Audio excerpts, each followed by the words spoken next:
Hey, you guys. Stephen Muehlhausen here, Sporting News and DAZN. Happy August 19th, 2020. I was going to be having a podcast later today on an On This Day podcast with a short one of Mike Tyson's return after a 3.5-year layoff after being in prison, after raping a young woman out in Indianapolis, Indiana in 1990 and was convicted in 1991. I was going to do that podcast right now, but we have breaking news.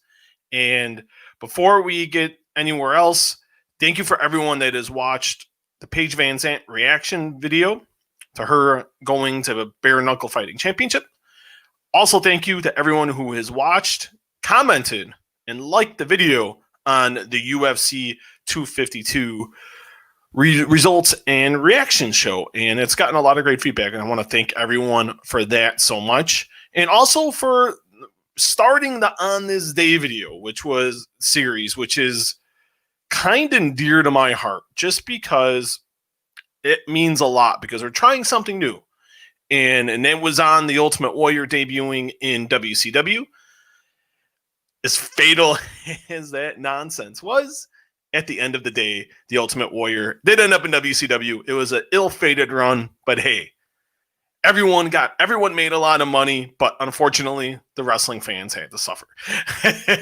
But now, particulars out of all that, if you watch it on YouTube, and you're watching right now on YouTube, like the video, and please subscribe to the channel. It helps me out tremendously. So please do that. That will mean a lot, and it will be greatly appreciated. And leave questions and comments as well on the video and on this video, and I promise they will get answered. If you're watching on Facebook, like the post, follow the page, The Walkway to Fight Club, and also please follow and like. It means a lot. It's greatly appreciated. Thank you so much. The reason I am here today, wasn't expecting this, but Renee Young leaving the WWE, first reported by Outkick.com, and I followed up on it, and it is confirmed. Man, that was... At first, I was like, whoa, wasn't expecting that today. But I look at this. This is a great thing, everybody. Whether we like it or not, this is a great thing. And I know we're all of us in the wrestling community, huge Renee Young fans. I can raise my hand. I am definitely one of them. I respect her tremendously. You know, commentating in WWE, man, being a part of that, it's a Shark Tank. I've been told that. I've had conversations with Todd Grissom about this. And he's like, it is a whole other beast. And Todd Grissom's right now with DAZN. And just everything he tells me about it, it's like, he goes, this is a walk in the park compared to what I had to go through in WWE. And he loved everybody in WWE. It was, the wrestlers were great. The announcers were great. Vince McMahon was great to work for, but it's just like, it's a completely different animal. And he's not kidding. It is one of those things to where if you are not ready to swim with the sharks, you will get eaten alive. And some survive. Look at Michael Cole, how long he's been there. Jerry Lawler. Look at how long JR was there for and how long JR got mistreated. It's a rough job. But you look at everything Renee Young went through and navigated the waters.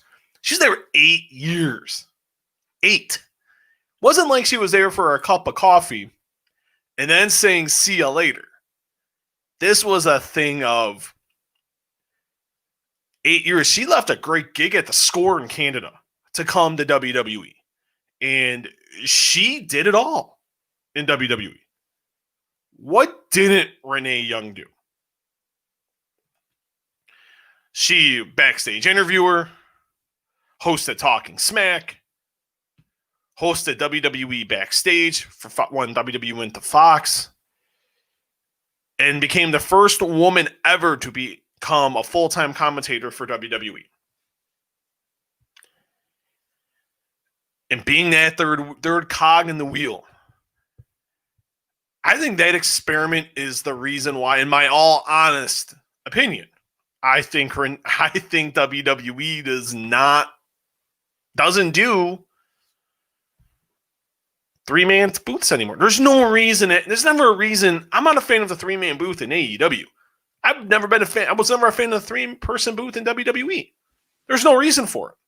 That third person is always trying to scramble and find something to talk about. But how talented she is, it just showed that she could make it work because she is that talented. She is, as they say, as Triple H would say, she is that damn good. And it parlayed into her being highly respected. She thought well on her feet.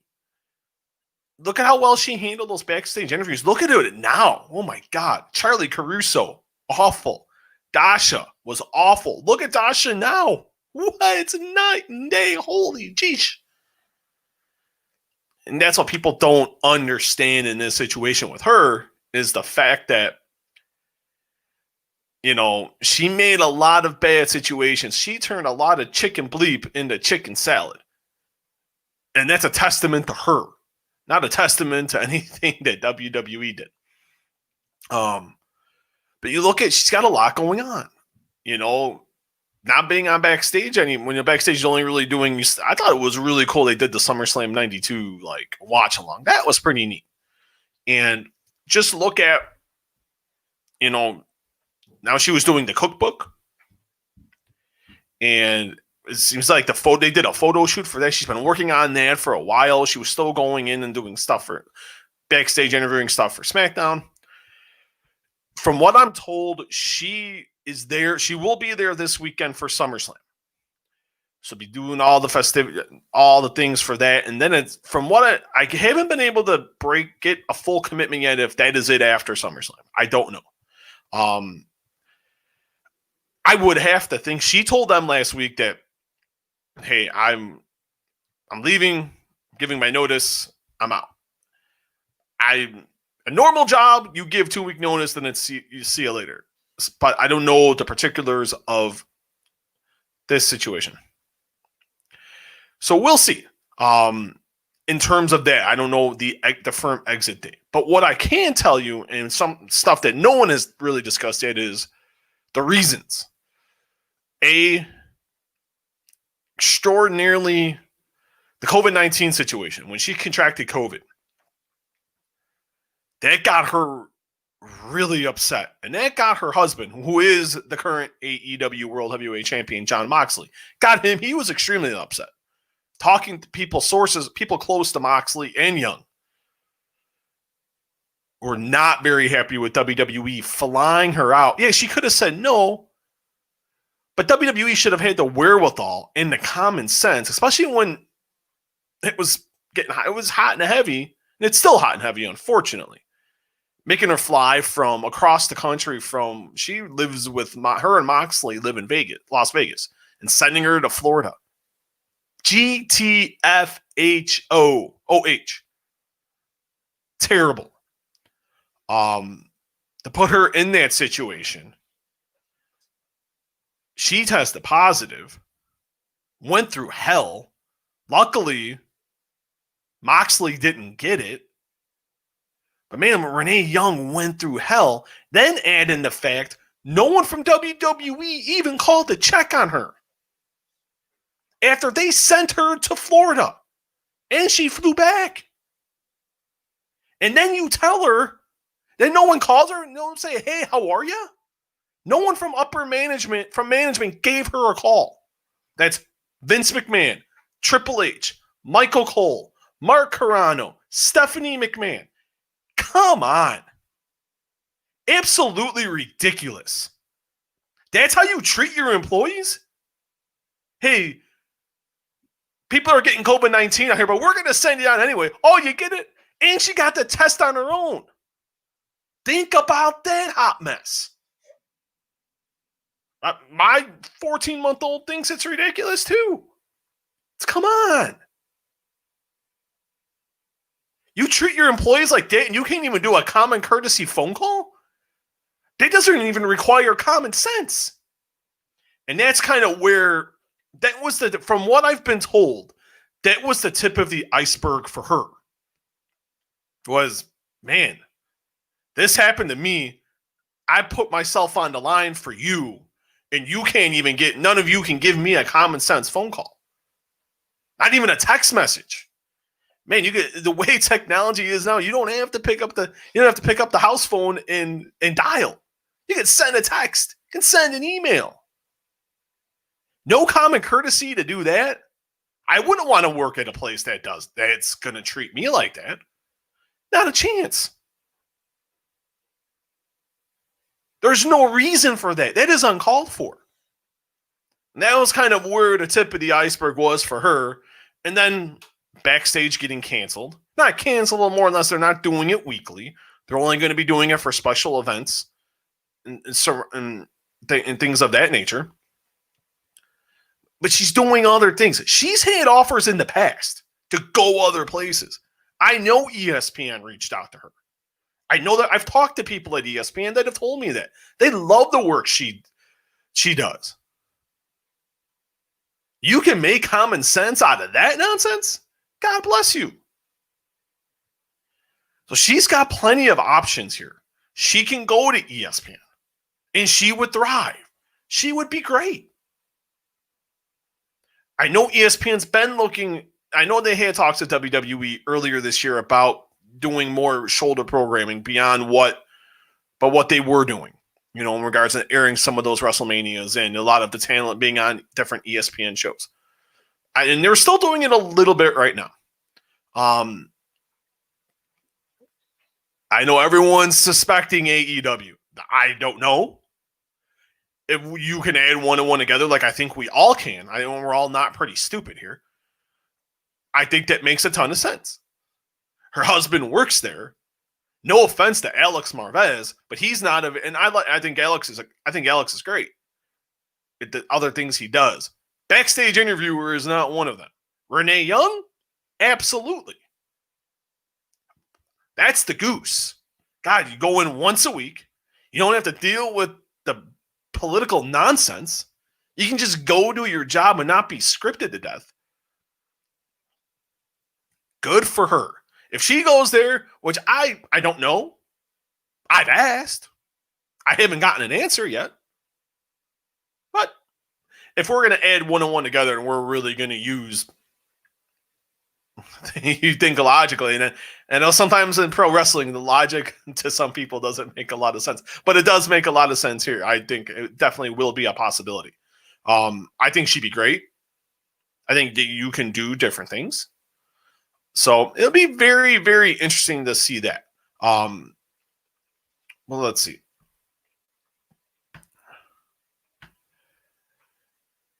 Maybe she gets away from wrestling and sports in general and really just focuses on cooking. Maybe she gets, and I remember when I talked to Moxley back at the end of February, one of her goals was to host a Today Show. Maybe she goes that route, because look what she did now. Maybe she hosted like Unfiltered with Renee Young. I thought that was really cool. Talking Smack, she was amazing. Maybe she does like a variety talk show. Maybe she does get that gig at the Today Show. Maybe she goes and does something else. Maybe she does a cooking show. She's extremely talented. Look at that. She's only 32. She don't look 32. She's a very young 32. No pun intended. So the sky's the limit for Renee Young here. It really, really is. And I wish her the best in whatever she does, whether it's goes to ESPN, goes to AEW, hosts a Today Show or something of that nature. I wish her the best of luck because she deserves it.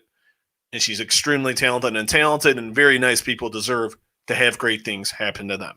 We got a couple comments here and questions, so I'll hit them really quickly. Matt Ward, I can see her being a commentator for either Impact or AEW. I didn't think about Impact. Impact's doing a lot of awesome things. That is must viewing on every Tuesday. I'm sorry. If you guys don't think so, that's cool. I get it. Maybe maybe Impact isn't everyone's cup of tea. But Impact's a nice, easy, fun 2-hour watch. If you are behind on Impact, definitely watch it. Access TV every Tuesday, 8 Eastern, 7 Central, and 6 Pacific. Mr. Ward leaves a comment. Hell, all the jabs she took on camera when Mox went to AEW. That man. I know people there in WWE were not happy with her doing that.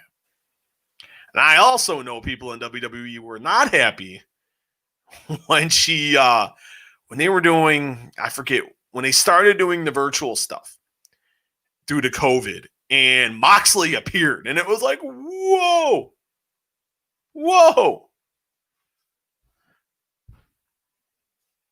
And that was right there. I know they weren't happy there. I know Moxley thought it was a hoot. You could tell, though, Renee felt awkward. And you can't blame her. It was an awkward situation, especially how everything went down with Moxley and WWE. And you got to look at it, too. She was put... This reminds me of... And I was thinking about this earlier today.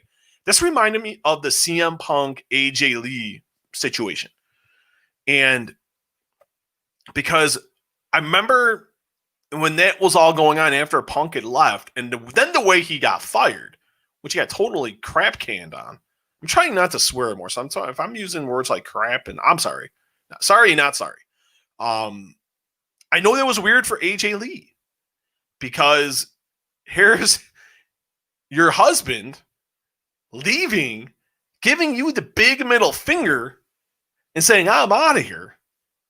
And, I know it was extremely awkward for her. And she wanted to go. It's like, man, this is awkward for me. It's awkward for my husband.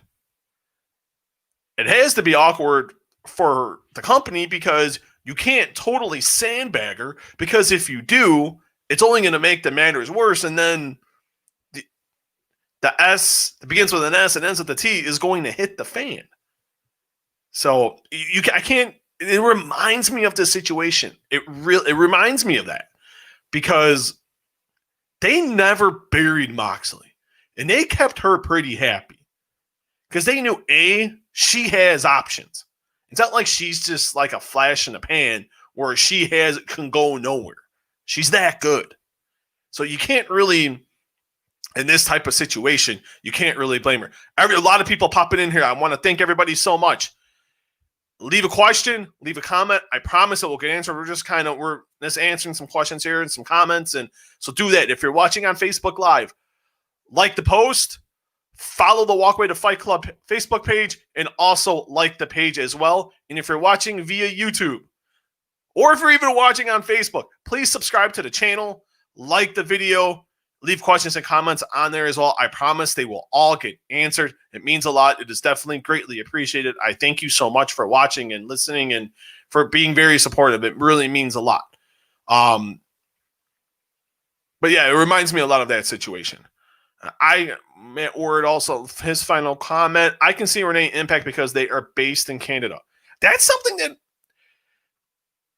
that would make sense if Renee Young's main residence was in Canada, but her main residence is in Las Vegas. She is Canadian, for people that didn't know. Even though I'm not the world's biggest fan of Canada, but you know what, though? I can become more of a fan, even though I'm pretty popular in Canada. I don't know why. You mother Canuckers love some Steve Muehlhausen. I don't know why, but thank you. Thank you so much. It is definitely appreciated. Impact is becoming a real good sneaky spot. I know Gallows and Anderson are very happy there. Brian Myers is very happy. And if you did not see it, and I know people are sandbagging Brian Myers, and I watched the video, the promo last night, where he didn't say Vince McMahon's name, but ripped him. And now people are getting on him. But you know what, though? That's the best promo I've ever seen him cut. When you allow guys and girls to express how they truly feel and let them be them, you can get some amazing stuff. Impact's a sneaky spot right now. EC3, I know a lot of people are happy right now being in Impact Wrestling. Don Julio, that is some great tequila. If that is your name, my friend, God bless you. because that is some kick-ass tequila. I need a tequila sponsor. We can drink tequila on air. That'd be great. I can sit in this dude's shots. I got shot glasses all over in my liquor cabinet. Let's rock and roll. Don Julio, love your show. No, thank you. I love you. Thank you so much. That means a lot. It is definitely greatly appreciated. But that will be it for today because there's no more questions and there are no more comments. I want to thank everyone. For everyone that, if you're watching the video, if you're watching on YouTube, subscribe to the channel, like the video. Just overall, subscribe to my channel, The Walkway to Fight Club. Tons of awesome videos. Result in reaction from UFC 252. Reaction to Paige Van Zandt going to bare knuckle fighting championships. I also have, as my son's playing with his thing there. So if you hear music, it's my son. I have interviews up there with Chris Jericho, CM Punk, Dana White, Chael Sonnen, Bill Goldberg, and a whole lot more. I have an interview coming up with AEW's Matt Cardona. I have that coming up soon. I have to get the audio back because my flash drive decided to take a dump. So I am going to have that up soon. I will also have a unique interview coming up. I'm not going to say who it is, but it's very unique. And we got some cool stuff coming up in the world of boxing and MMA for interviews on that end. We'll also have a video. We're going to do a video of the return on this day. We're continuing. Today is the 25-year anniversary of Mike Tyson's return to the ring after coming back after a 3.5-year layoff from being in prison as he faces off with Peter McNeely. We will give a little bit of the backstory, the history behind that, the short fight that it was, and a whole lot more. You could also, if you're watching on Facebook, just go facebook.com/The Walkway to Fight Club. Or if you're watching on Facebook Live, just like the post, like and follow the Facebook page. Also on Twitter at Walkway Fight, and also on Instagram, Walkway to Fight Club. Also, if you're listening, there's also going to go up on the audio. It'll be available on iTunes, Google Play, Overcast, Google Play, Stitcher, Spotify, all your favorite podcasting platforms. Definitely go there. Just download, rate, review, and please subscribe to the podcast. You'll get it immediately. And you can follow me on Twitter at Muehlhausen MMA. We have a lot of cool stuff coming up. I promise we'll have another On This Day video later on this week as well. We'll be doing a watch-along of SummerSlam 2005, where Shawn Michaels, Hulk Hogan, and all I will say is Shawn Michaels. Let's Hulk Hogan know how he really and truly feels about him. But you can also follow me on Twitter at SMuehlhausenJR. There it is right at the bottom. And this is Stephen Muehlhausen, and I'll talk to you guys next time.